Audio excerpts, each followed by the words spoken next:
अगर सत्य के मार्ग में चलना है तो कदम रखते ही दो परिस्थितियां आती हैं, प्रायः सत्संग में वर्णन किया जाता है।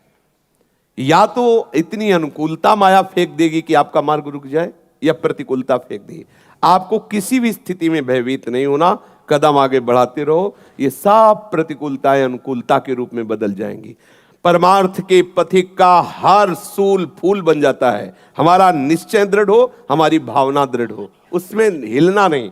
अच्छा, एक बात और, जैसे हम सत्य मार्ग में चल रहे हैं तो आप ये तो जानते हो सत्य मार्ग सत्य का मार्ग है, उसका परिणाम अमंगल कैसे हो सकता है?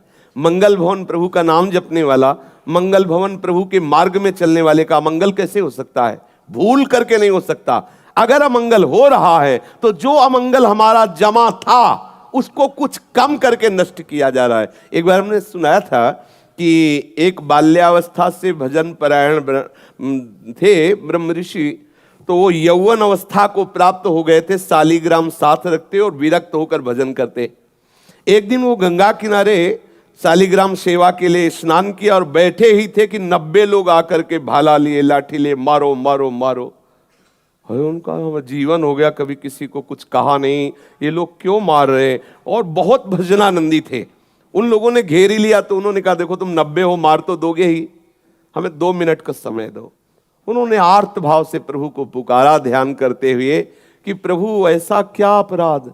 तब प्रभु ने ध्यान में ही बताया कि मेरे भजन का प्रभाव तुम्हें 90 बार जन्म लेना होता और एक एक करके तुम्हारी 90 बार हिंसा करता। मेरे भजन का प्रभाव कि 90 एक साथ मारेंगे तुम मुक्त हो जाओगे, चुपचाप मेरा ध्यान करते हुए शरीर को छोड़ दो, जिससे तुम भगवत प्राप्त।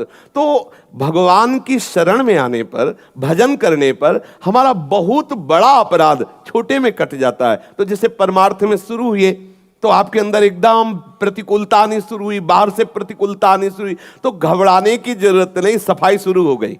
जब तक हम सोहनी नहीं लगाते तब तक कूड़ा नहीं दिखाई देता, और जहां सोहनी लगानी शुरू की तो कूड़ा दिखाई देने लगा। ये नाम जप करना, ठाकुर सेवा करना, साधु संग करना, ये हृदय में सोहनी लगाना है। अब जन्म जन्मांतरों के पाप भरे हुए हैं तो प्रभु कृपा करके उनको निपटाते रहते हैं। तो घबराना नहीं कि जब से सत्संग सुना, जब से नाम जप शुरू किया तो विपत्तियां आना शुरू हो गई। वो आना नहीं शुरू हो गई, वो तुम्हें नष्ट करने के लिए पहले से जमा थी, अब वो हटना शुरू हो गई।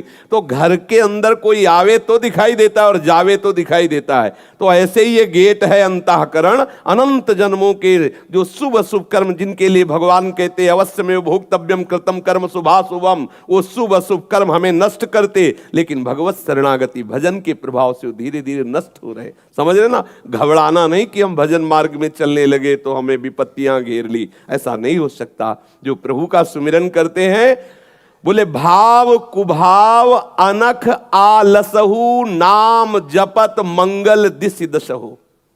लाभस्ते साम जयस्ते साम, उसी का लाभ है, उसी की जय है जो भगवान नाम जप करता है। कौन ऐसा है भगवान नाम जापक को परास्त कर सके? इसलिए मुझे लगता है कि इस मन की चाल पर, इस माया की चाल पर आप हार मत जाना। अगर हार गए तो परमार्थ से भ्रष्ट कर देगी, हाथ नहीं लगेगा कुछ। समझ रहे?